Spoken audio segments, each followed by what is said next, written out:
The Gemara mentions that there are 36 places in the Torah that warn us that the convert to Judaism, meaning the authentic convert, the real convert, the orthodox convert, not someone that converted while being intermarried to somebody of a different religion, not a convert that is not planning on keeping the mitzvot, not a convert that doesn't even know what the mitzvot are. No, a real authentic convert. In 36 places in the Torah warns us that the convert is to be pampered as a father pampers his only son. What must the convert's origin be? Meaning, does he have to come from Europe?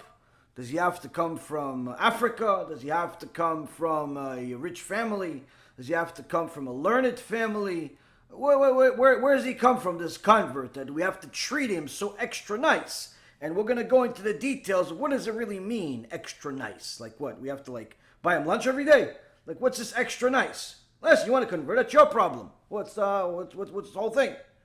And some of you that have watched some of my other shiurim know where I'm going to at this point, but you'll see some new insights that we got from the new sefer by our own dear Rav Ephraim Kachlon, a new kuntres called Kuntres Agirim, which Bezrat Hashem is going to be published very soon, and in Hebrew, and then shortly after in English. So Rav Wasserman says that in 36 places the Torah warns us that the convert has to be pampered as a father pampers his only son. And what must a convert's origin be? Even if he is the descendant of Haman, as the Gemara Masechet Gitin, page 57b says, the law of the convert applies to him. So here we see that the convert, before we go into the rest of what Rav Wasserman says, the convert is in essence unique.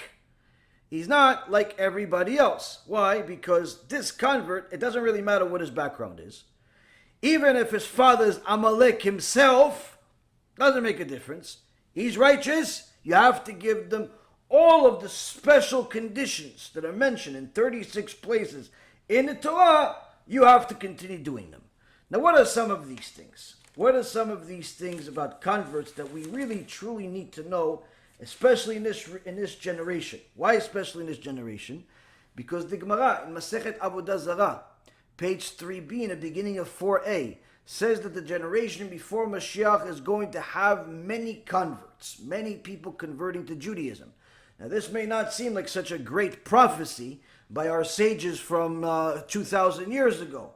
But if you would have known what was really going on in the middle of the street 2,000 years ago and how much persecution there was 2,000 years ago, you'd understand that at the time they were saying that there are going to be a lot of converts, there was virtually no converts. There was very few converts. And really, truly, only the truly righteous, biggest tzaddikim in the world ended up converting to Judaism. Why? Because converting to Judaism literally meant you're putting your life on the line. Today, not so much. Today, you're not exactly putting your life on the line. Maybe you'll have some more expenses. Perhaps you'll have a few more difficulties. Maybe another reason for people to dislike you. But no one's going to kill you because you converted. You know, even though I have a student that tells me that his father shot him with a, or at least shot in his direction with a shotgun when he heard that he wants to convert to Judaism, Baruch Hashem, he's alive and well and Jewish. The point being is that it's really, your life is not really in danger. Your life is not really in danger, nowhere near at least from what it was a couple of thousand years ago when the sages wrote this, that before Mashiach comes, there's going to be a lot of converts. And I know firsthand of what things are in the Bet Dins today and what they were, let's say, 10 years ago. And I can tell you that when I first met the Bet Din, they told me, listen, I asked them, a lot of people convert. So, yeah, we get, a few a month. I talked to the Bet Din now, it's like, yeah, what we used to get in 1 month, we get every day. So, and this is not just one Bet Din. This is literally, you talk to one Bet Din after another, they're getting an endless supply of new converts. Of course, everybody has their own ways, everybody has their own strategies, everybody has their own timing and so on, but nonetheless, there are many people that suddenly want to convert to Judaism.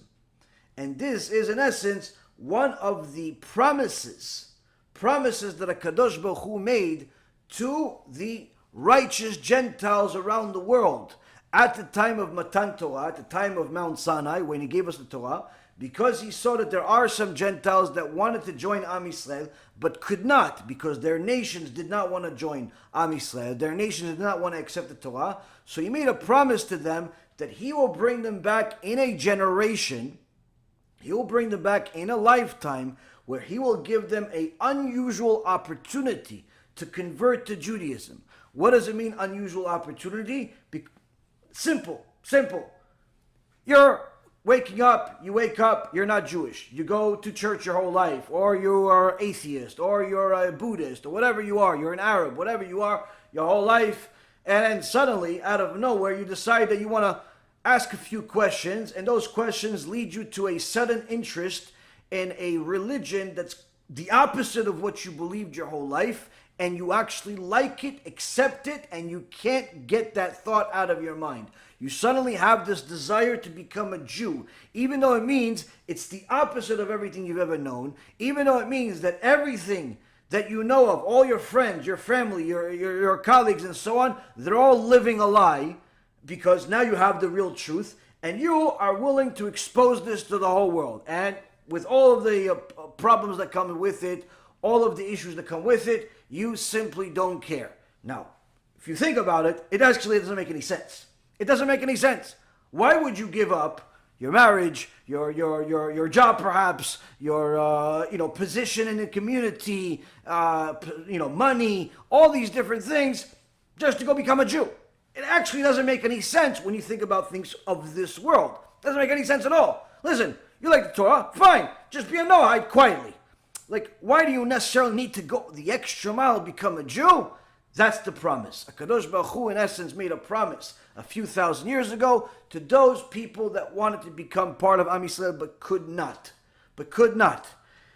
And now, Rabotai Yekarim, we find the second half of that commentary we just had. The second half of it is as follows.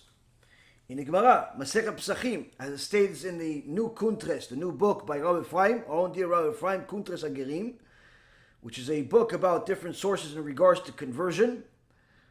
Now, the Gemara in Masechet Pesachim says in Daf Pei Zayin, which is 87b, gives us uncovers a secret that many have been asking, especially the unlearned. Why is Hashem not sending the Mashiach already? People are screaming in the streets, Mashiach now. They have all types of campaigns. Some are good campaigns, some are really silly. But nonetheless, people say, we want Mashiach now, Mashiach now, Mashiach now. But yet, Hashem continues the exile for 2,000 long years. 2,000 years of suffering, 2,000 years of agony, 2,000 years of pogroms, inquisitions, and Holocaust, and in between all of that horror, a few good years here and there, but nonetheless, 2,000 really hard years. Why are you continuing the whole thing? Now you can say, to let Am Yisrael do tshuva, and it's true. But it's an incomplete answer. The Gemara in Masechet Pesachim says, Rabbi Elazar Omer, לא הגלה הקדוש ברוך הוא את ישראל לבין האומות אלא כדי שיתוספו עליהם גרים שנאמר וזרעתיה לי בארץ. Rabbi Elazar says, HaKadosh Baruch Hu brought Am Yisrael among the four corners of the world, in between all of the nations, having a Jewish kehillah in China at peak 5,000 people, having a Jewish kehillah in the UK, 300,000 people, having a kehillah in America, different parts, different forms, almost 6 million, Canada, Israel, all of these different places, Australia. Why? Why are you in the four corners of the world? There's even Jews in Iran. There's Jews in Saudi Arabia. There are Jews literally in every corner of the world. There are Jews in different parts of Africa where you literally never thought a Jew even walked in there unless he was Moshe Rabbeinu. Nonetheless, there's Jews in Biafra, there's Jews in South Africa, in North Africa, in Nigeria. There are Jews literally everywhere. And even though we're a small people in comparison to the other nations, yet you will find Jews everywhere. Why did HaKadosh Baruch Hu spread these few people that he have, these few chosen people that he have, everywhere? The Gemara says the following. HaKadosh Baruch Hu spread us among all of the nations, the four corners of the world, in order to gather ourselves converts. That's why he allowed you to open a kehillah in Mumbai, India, surrounded by a bunch of idol worshippers that pray to cows, motorcycles, rats, and anything else that they could find. You're going to have a kehillah over there of Jewish people. You're going to have your kehillah in Venezuela under the dictatorship of sociopaths that want to kill anything that doesn't agree with them and make sure that they take all the money of their own people to themselves. You're going to have a kehillah over there in Venezuela. You're going to have a kehillah in Brazil, among the most immodest people in the world, and in certain parts of it that have so much murder, you're not allowed to walk by yourself. You're going to have a kehillah over there. To have a kehillah in Syria, and a illustrious kehillah that was built there for several thousand years, having some things that literally came from the Bet HaMikdash. You have a kehillah in Syria.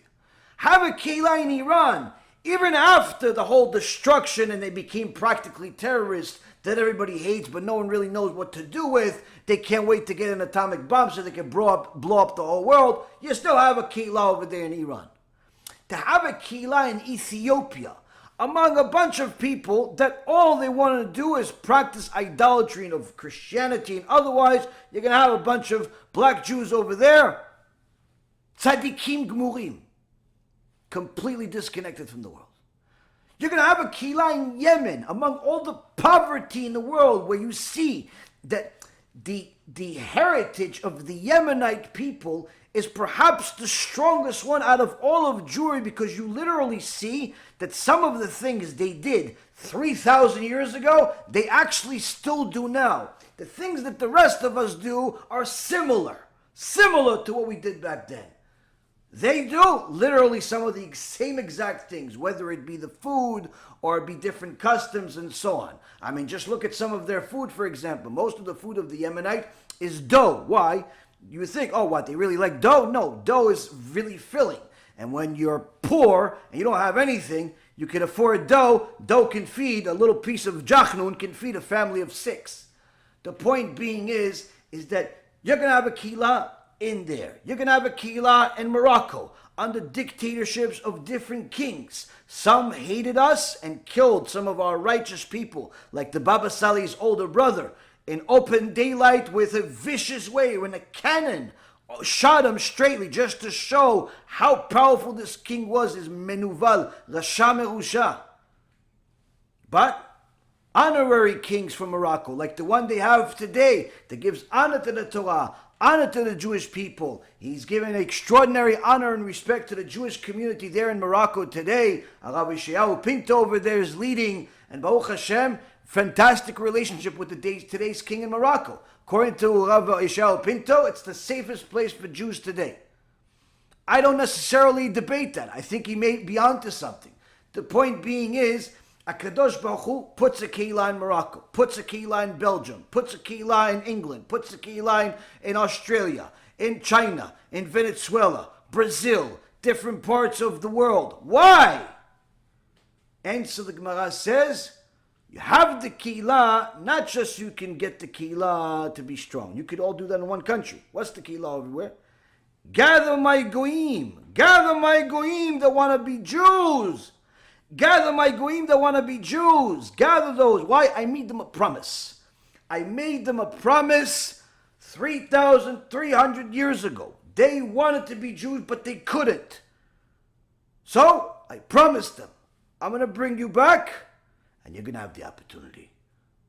How? That place you live in has no Jews in it at the time of Matan Torah. Don't worry, by the time I bring you back in 3,000 years, I'm going to not only have some Jews there. They're going to have a bit knesset, they have a mikveh, they have a good rabbi, they have maybe some Rabbi Yaron Reuven CDs because he distributes them for free all over the world. You're going to have everything you need to be a Jew. But don't mess around, you only get one shot at this.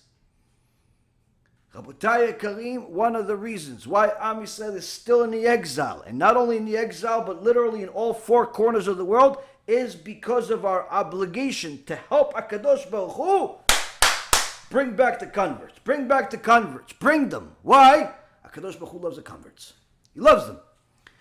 Needless to say, this is also, as I heard one of the Chachamim of this generation quote the Arizal, saying it's also a replacement of many heretical Jews that have left the way with no way back, have gone to the point where tshuva was taken away from them. They're not coming back. And HaKadosh Baruch Hu does not want to lose his people because he made a promise to Avraham, Yitzchak, and Yaakov. So in order to make sure that the Jewish people live, HaKadosh Baruch Hu has converts in the Torah. Rav Ephraim continues.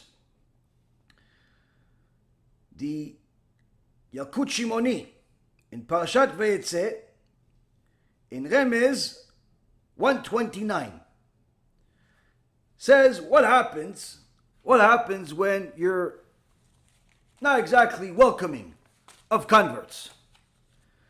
Unfortunately, although there are many communities that are very welcoming to converts, very few are truly welcoming like they're supposed to be. Very few. And there are, unfortunately, a couple out there, and I'm saying it politely, as an understatement, because it's more than a couple, unfortunately, that are actually against converts.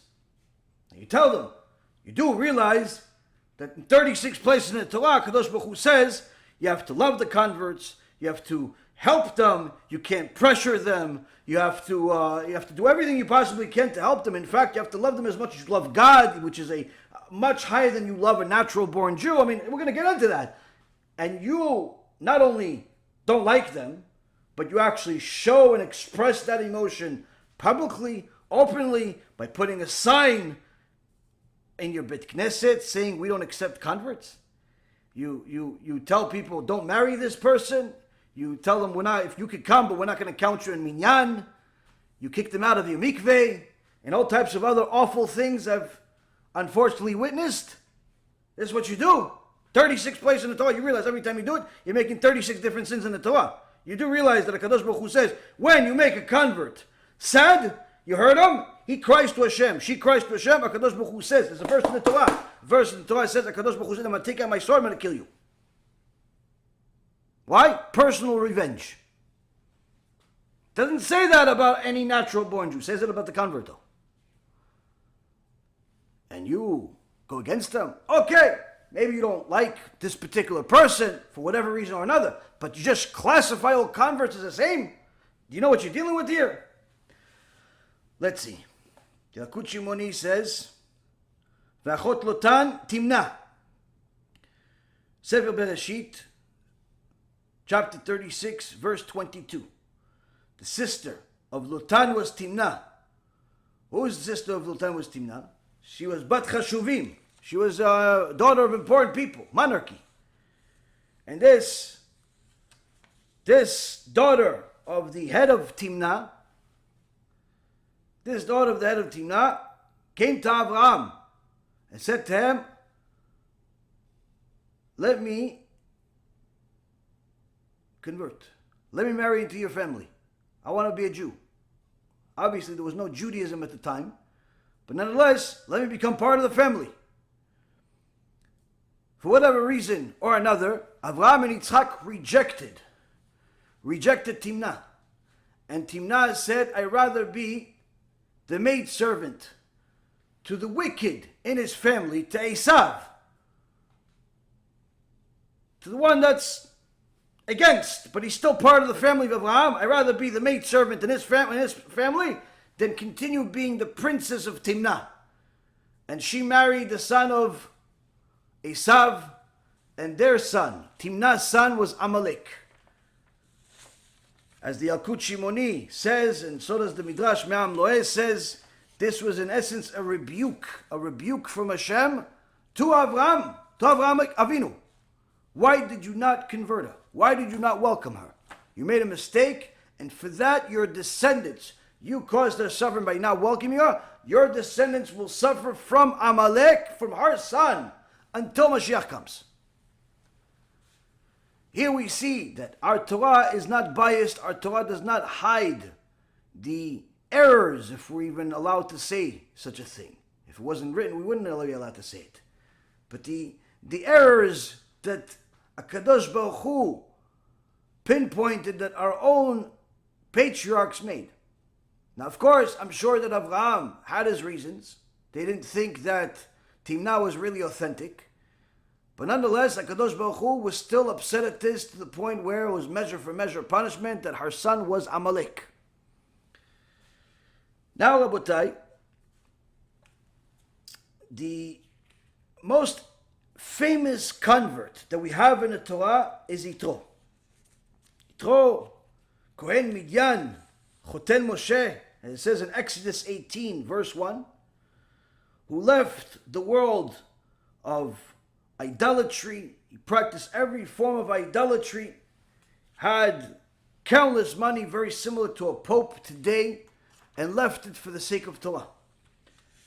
Here we see that HaKadosh Baruch Hu appreciated it, that Yitro did not need any Torah and science movies. He did not need any personal rebuke. He did not need any specific musar. But rather it says, Vayishma Yitro. Yitro heard about the God of Israel, heard what he did far away. That was enough for him to leave, abandon all of his money, abandon all of his power, put his life and his daughter's lives on the line of possible murder from all of the idol worshippers that used to practically serve him. They're now wanting to kill him. He put it all on the line. Why? He heard about the God of Israel. That was enough. Vayishma Yitro. Therefore, HaKadosh Baruch Hu not only allowed Yitro to convert, but more importantly, we see that HaKadosh Baruch Hu paid Yitro extraordinary respect. Huge respect for what he did. The sacrifice that he made. Matan Torah, the parasha of Matan Torah, the section of the Torah that talks about Matan Torah, HaKadosh Baruch Hu gave the Chachamim, Ruach HaKodesh, to name that parasha instead of Parashat Matan Torah, of Parasha Moshe Rabbeinu, Parasha of Hashem, I don't know, some parasha that's relevant to what we're talking about. No, Parashat Yitro. The parasha that we get, the whole Torah, 10 commandments and everything, is named after Yitro. Why? Because Yitro exemplified what HaKadosh Baruch Hu wants from us. Listen to the truth and do it. Stop asking so many questions. You're allowed to ask questions, but it doesn't mean you only start doing after you get all your answers. Start doing right away. Vayishma Yitro. Yitro merited to become a Jew. His daughter merited to marry the biggest giant in Am Yisrael's history, Moshe Rabbeinu. So he was the father-in-law. He was the father-in-law of Moshe Rabbeinu. And also, his daughters married the sons of Aaron HaKohen. Pinchas is one of his grandsons. Pinchas ben Elazar ben Aaron HaKohen. Who's Pinchas? Pinchas is Eliyahu Navi. Eliyahu Navi, grandson of Yitro. Meaning, his grandson is going to bring the Mashiach. As the prophets say, 3 days before Mashiach, 3 days before the awesome day of God, HaKadosh Baruch Hu is going to send Eliyahu Navi. Who's Eliyahu Navi? Grandson of Yitro. Extraordinary respect. Even more so, it says that Yitro left Mount Sinai, went back to Midian, taught everybody that he could the Torah that he knew, converted everybody to Judaism, and then went and met up with Am Yisrael 40 years later, meaning after already Moshe left the world, went to Olam Haba. Yitro was still alive. He came with all of his sons and everybody that he had, tens of thousands of people, to Eretz Yisrael. Came to the Chachamim over there and said, wow, Yitro, you are the father-in-law of Moshe Rabbeinu, our dear father. Wow, you lived a very long life. Praiseworthy is the man who lives such a long life. Even more praiseworthy that your son-in-law is our own dear Moshe Rabbeinu. Here you go as a present. You get the most beautiful city in the entire country, Jethro. You have the Jericho. Yitro goes over there and says, okay, where's the Bet Midrash? Where's the yeshiva? No. We're sorry, Yitro. Rabbi Yitro. We're sorry. Why? There's no yeshiva over here in Jericho. It's a vacation. No. I didn't come to Eretz Yisrael for vacation. I came to learn Torah. Says, you want to learn Torah? You got to go to Midbar Yehuda. You have to go to the desert of Judah. Over there, that's all the tzaddikim over there. He took all of his sons, all of the people, they went to the Midbar Yehuda. Now, because he didn't learn Torah like Am Yisrael for 40 years in the desert, he didn't know anywhere near as much as everybody else. So when he got to Midbar Yehuda, he barely understood a single word that they were saying. They were standing outside the camp because they were very shy, just trying to listen but not understanding anything. Everyone saw, well, what do you do? What do you want? So we came to learn Torah. Their humility and their love for the Torah, Rabotai Yekarim, gave them additional reward. What reward? All of them learned Torah, the Gemara says. They all learned Torah, and each one of his descendants got to a point where they acquired Ruach HaKodesh. Every single one acquired Ruach HaKodesh. That's Yitro. That's Yitro, Rabotai. So we see in that Gemara, Masechet Sotah, page 11a, that Yitro and his sons got to Lishkat HaGazit, got to a point where they literally acquired Ruach HaKodesh. The Midrash Rabbah, Vilna, Parashat Naso, in Parashat 8, letter 9, our sages give a extraordinary honor to the sons of converts, saying, based on the Psalm 128, verse 3, Banecha keshitle zetim. מה הזית הזה? זיתים לאכילה, זיתים לייבש וזיתים לשמן, ושמנו דולק מכל השמנים, ואין עליו נושרים, לא בימות החמה ולא בימות הגשמים, כך באים בני הגרים מהם, בעלי מקרא מהם, בעלי משנה מהם, בעלי משא ומתן מהם, חכמים מהם, נבונים מהם, יודעי דבר בעיתו, ויש להם זרע קיים לעולם. He says this verse saying that your sons are going to be like the olive. The olive you could use for so many different things. You could use for oil, you could dry it, you could use it for different things. You could light it. He says this is like the sons of converts. The descendants of converts are like this. Why? Many of them are Talmidei Chachamim. Many of them are very good with business. Many of them know different parts of the Torah, different new insights. Many of them are extremely righteous. Many of them know a lot of different things that are unique. And they have staying power. This is the blessing of the sons of converts. This is the blessing of the sons of converts. This also will help, B'ezrat Hashem, you'll see eventually, not today, we're not going to go over it, you'll see one of the tshuvot, that Rabbi Ephraim, one of the chidushim, that Rabbi Ephraim brought of the, not just the merit, but rather, should you marry a convert, or a convert's son or daughter?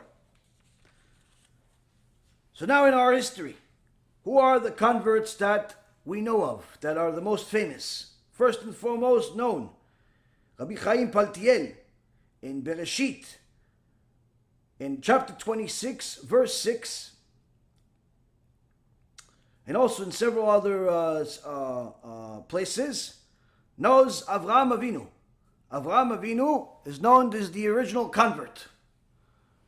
As a side note, the Zera Shimshon says that Yaakov has even a deeper connection to the converts than even Avraham. Why? Because Yaakov went down to Egypt, and over there, due to his going down to Egypt, is where a lot of the conversion, in essence, began. The whole issues, all of the great things that began with conversion began after Yaakov's act of going to Egypt. But you can look at it in the Zera Shimshon with more details. Further, Yitro, as we talked about right now, Yitro, the father-in-law of Moshe Rabbeinu, Ruth the Moabite, which is the mother of kinghood, the mother of David HaMelech, grandmother of Shlomo HaMelech. She lived a long life, long enough to see her great-grandson, a great-great-grandson, Shlomo HaMelech, in the kingdom, leading Am Yisrael, leading the world, was the king of the world. And this Ruth, this righteous convert, her sister, married Goliath. Married somebody and had the son Goliath, meaning that Ruth had the great-grand descendant, David HaMelech. Our sister had Goliath. You see how two sisters make different decisions? One is the mother, grandmother, and in essence, the matriarch of Mashiach Tzidkenu. The other one, Amalek.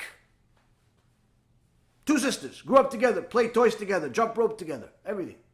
One, Amalek. One, you have a Mashiach Tzidkenu. Jonah Navi, Jonah the prophet. Says that some say that he was a convert that Eliyahu Navi resurrected. He was the little boy that Eliyahu Navi brought back to life.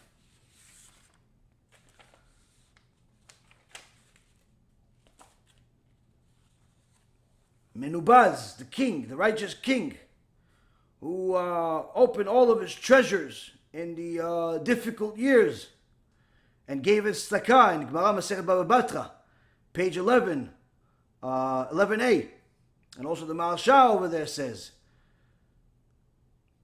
that he was a convert, Munbaz.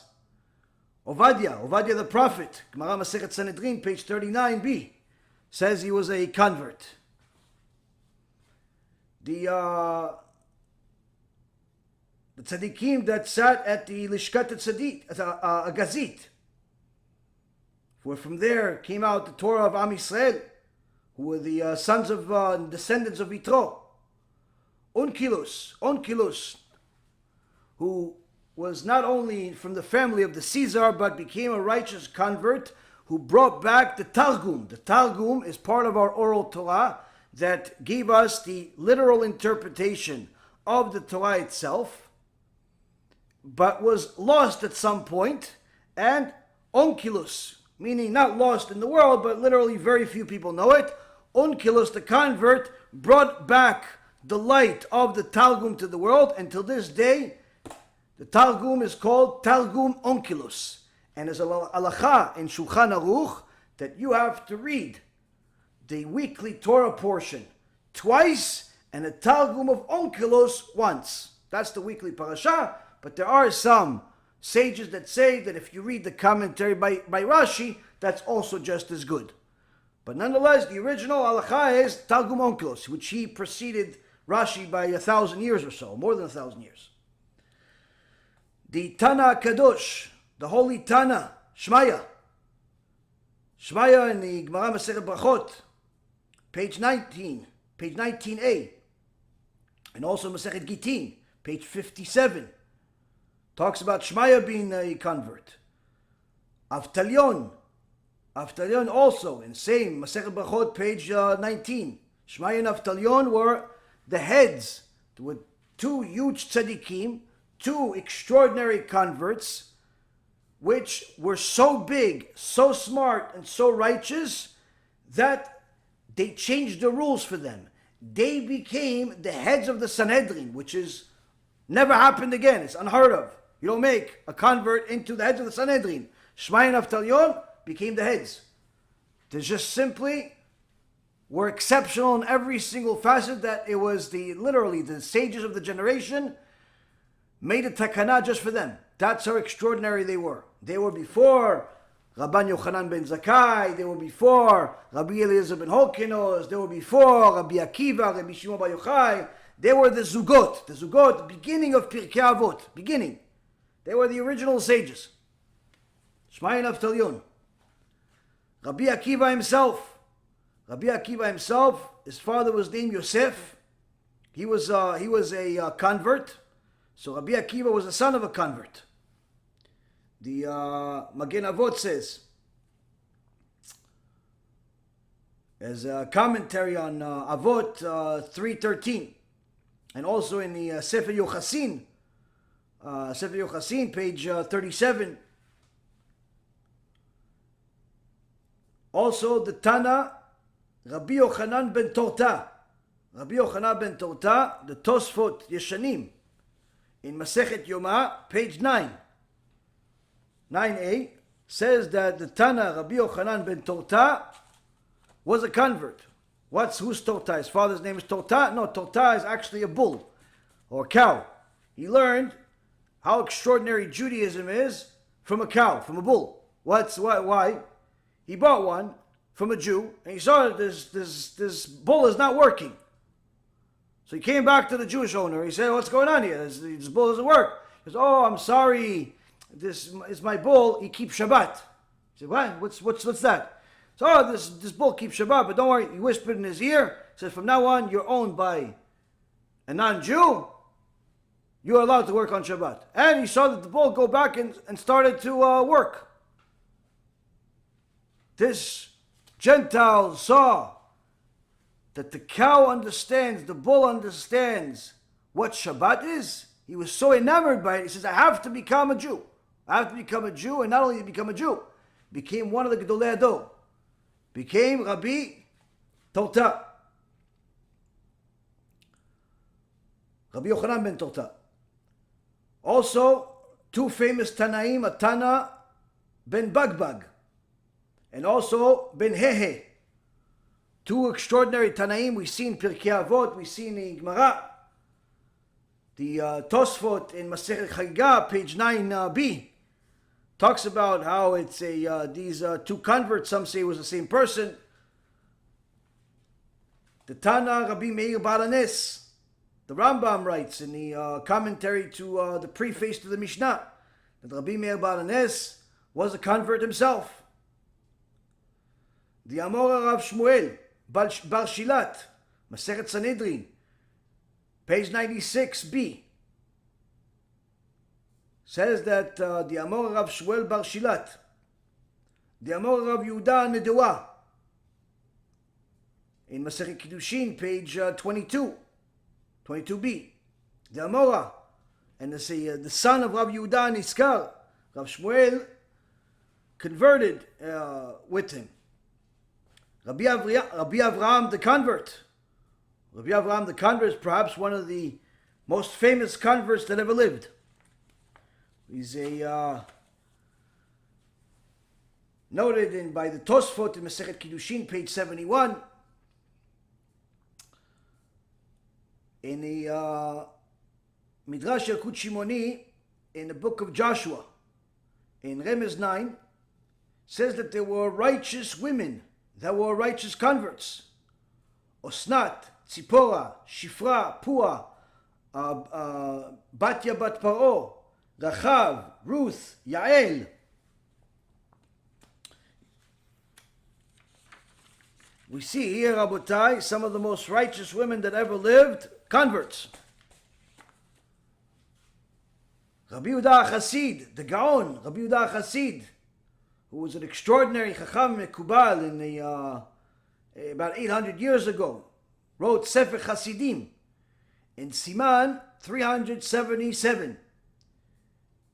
Says, Kol sheyesh lo lev tov velokeach giyoret שיש לה לב טוב וצנועים וגומלי חסדים ונעימים במשא ומתן, מוטב להתחתן בזרם ולהתחתן בזרע ישראל שאין בהם מידות אלה.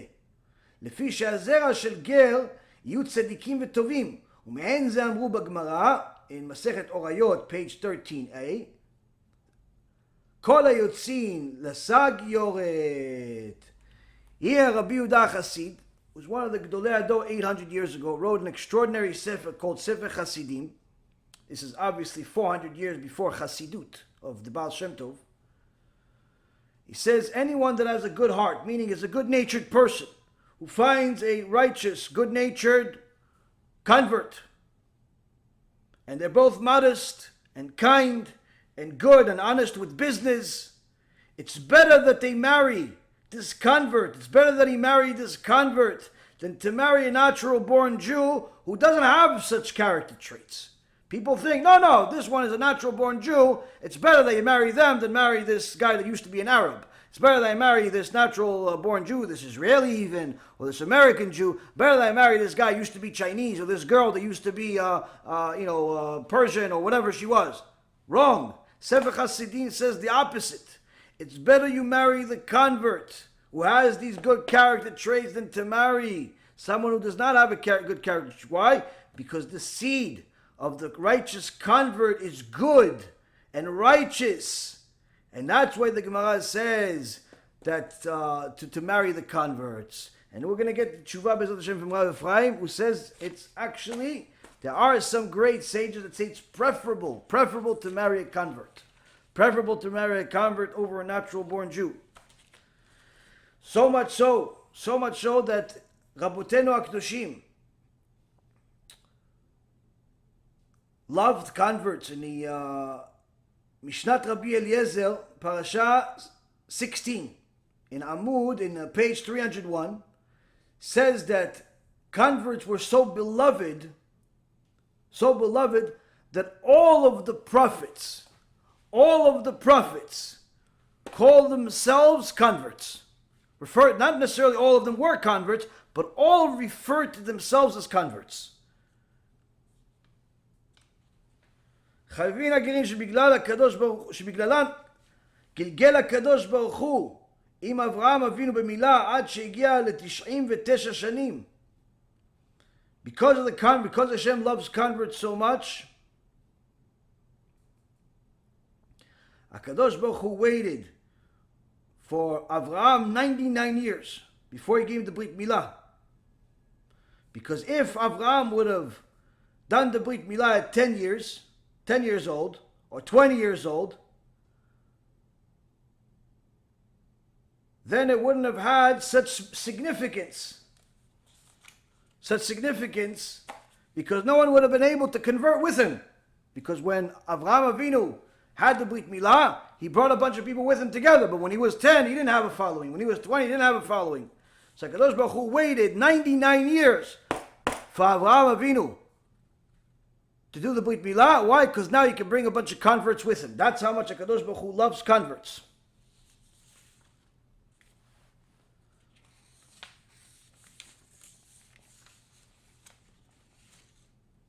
The Chida says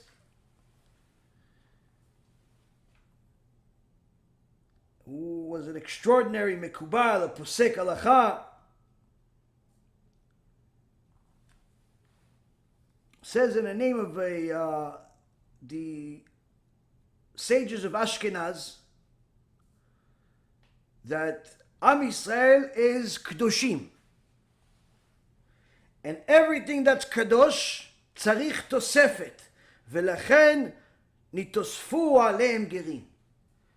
The Chida says something extraordinary. It says, HaKadosh Baruch Hu views Am Yisrael as Kadosh, a holy nation. But everything that's holy has an extra, has a topping, has something to take it even higher. There's no end to Kedusha. So because Am Yisrael is holy, HaKadosh Baruch Hu added the converts to it. Add the converts to it as a tosefet. To not have a limitation to the Kedusha. Now this Kuntres has an endless amount of teachings about converts. But as we all know, the Rambam writes, Paskins Lalacha, that he gives high compliments to a righteous convert named Ovadia. Says to him that praiseworthy are you, even more than himself, because he says that while we are the descendants of Avraham, you're the son of God. And even more so, while we have our fathers here, biological fathers here, your biological father is Avraham. Praiseworthy. More so, the Rambam writes that there is a unique type of love that HaKadosh Baruch Hu commands every Jew for each other. But he says that the love of the convert, she'avat hager chamura yoter me'asher ahavat kol adam miYisrael. In Chod Deot, in chapter 6, Halacha number 4, the Rambam paskins l'halacha that the love of the convert is more than a natural born Jew. Meaning, if you're a Jew, you have to love a convert more than you love even your own sister, even your own brother, even your own best friend. Any natural born Jew, you have to love the convert even more. How much more? He says, look at this. The only thing, when Hashem expresses his love of converts, he uses the same words as he uses when he expresses of how much love we have to have for Hashem. Which means that HaKadosh Baruch Hu is expecting us to love the converts as much as we love God. Which is much more than how much we're obligated to love every Jew. So here we see, Rabotai, that the significance of converts is a much more perhaps than most people understand. And Rav Wasserman is saying to us that these nationalists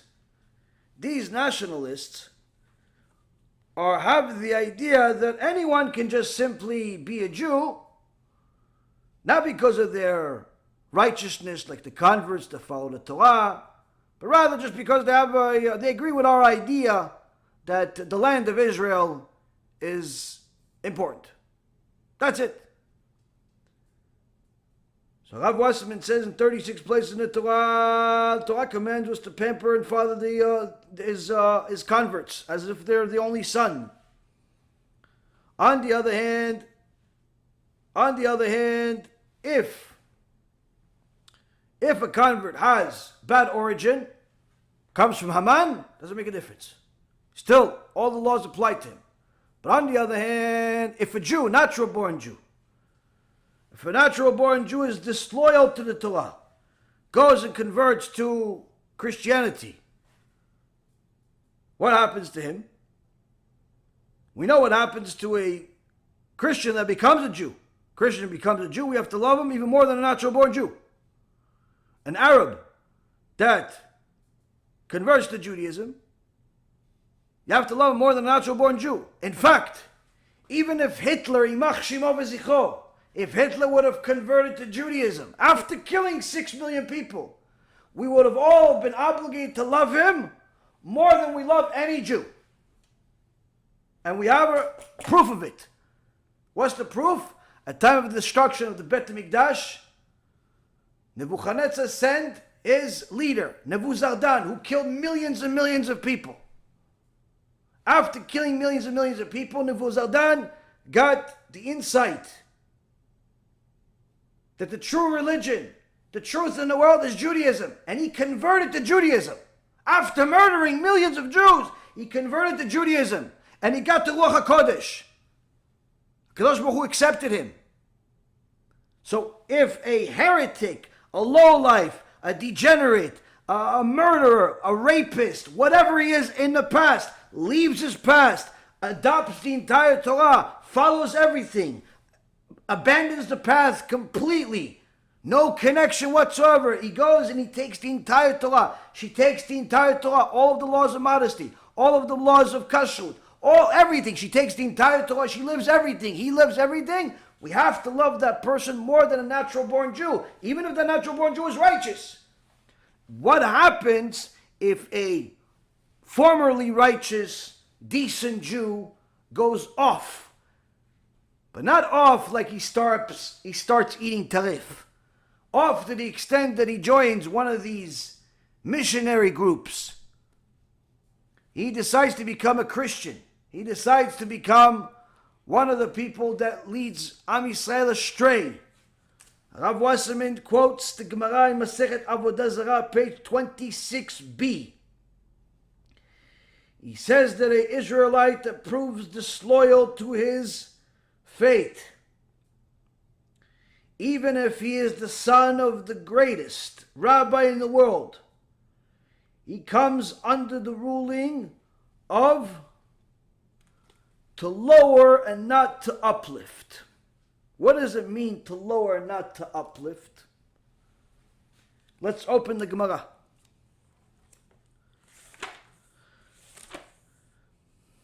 The Gemara in Masechet Avodah Zarah, page 26a, says we have to understand the difference between good guy, bad guy. Even more so, we have to understand the difference between bad guy and someone dangerous. So, for example, if someone is an idol worshiper, and another one is a shepherd of small animals, who's a dishonest person, allows his animals to eat from his neighbors, meaning he's regularly stealing. Like, a guy that's working in a cash advance business. He's regularly stealing. These people, if they fall in a hole, we don't have to pick them up out of the hole. Let them die over there. Why?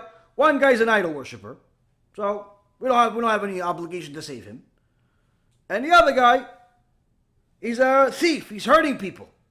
We don't have to help him either. Let him die in there. That's the ruling of the Torah. Now, of course, we don't practice in actual real life anymore because things have changed, which we'll elaborate in a second. But I'm telling you what the Gemara says here. Rabbi Abahu says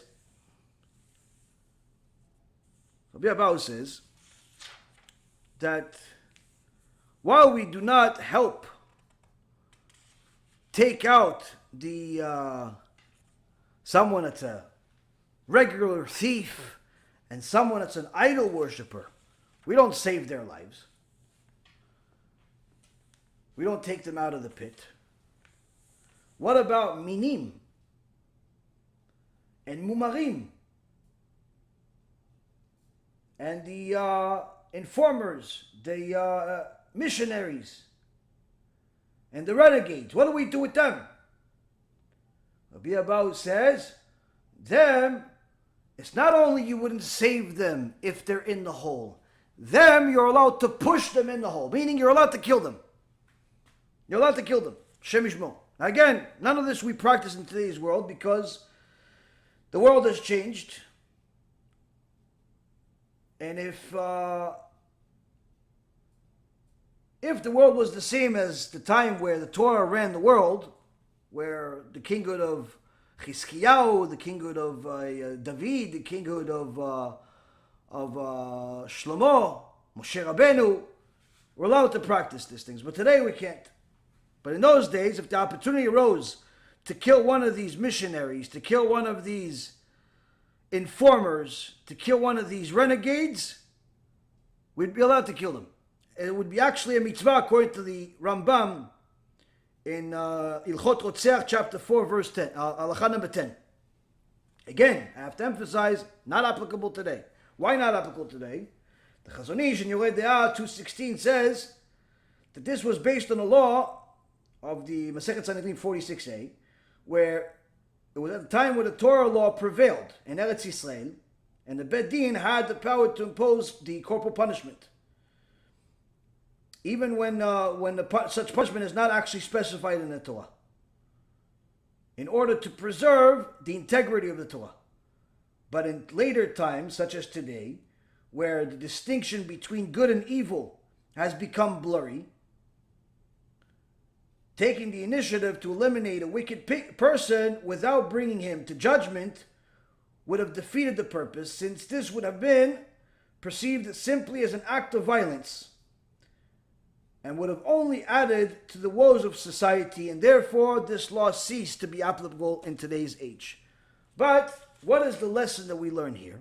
What's the lesson that we learn here? If someone is a thief, regularly, dishonest business, or an idol worshiper, but not a missionary type of idol worshiper, he's just simply worshipping idols on his own, he prays to Yoshke on his own, whatever he's doing. Those people, they fall in a hole, you don't need to save them. That's in essence what the law is. But if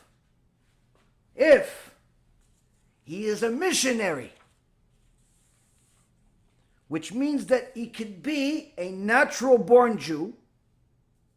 He could be a natural-born Jew that's extremely popular in the media, that has YouTube channels, that has all types of things to offer, but he is in essence enticing people to go against the Torah, different forms of heresy, whether it's his own religion, idol-worshipping religions, his own form of heresy, atheism, and so on. He's considered amin. He's considered someone that is not only heretical, but someone that is bringing other people with him. Such a person, you are allowed at those times to push him into the pit. Not just like not save him if he was in a pit, but actually to push him into the pit. Which means, Rabotai Yekarim, we learned from this Gemara, what Rav Wasserman is trying to emphasize here, is that look at the difference between these nationalists and what the Torah says. The nationalists say anyone can become a Jew, as long as you agree that the land of Israel is the most important. Whereas the Torah says, not only is that not true, but in fact, some of the people that you've allowed into your own version of Judaism were actually allowed to murder them. And that would be a mitzvah. That's how far the gap is between your definition of Judaism and the Torah's definition of Judaism. So we see here, Rav Wasserman says, that one's origin alone is useless, is valueless if it's not connected to the Torah. So the national idea is nothing but modern idol worship. It's not recognized by the Torah, and it's fundamentally idol worshipping.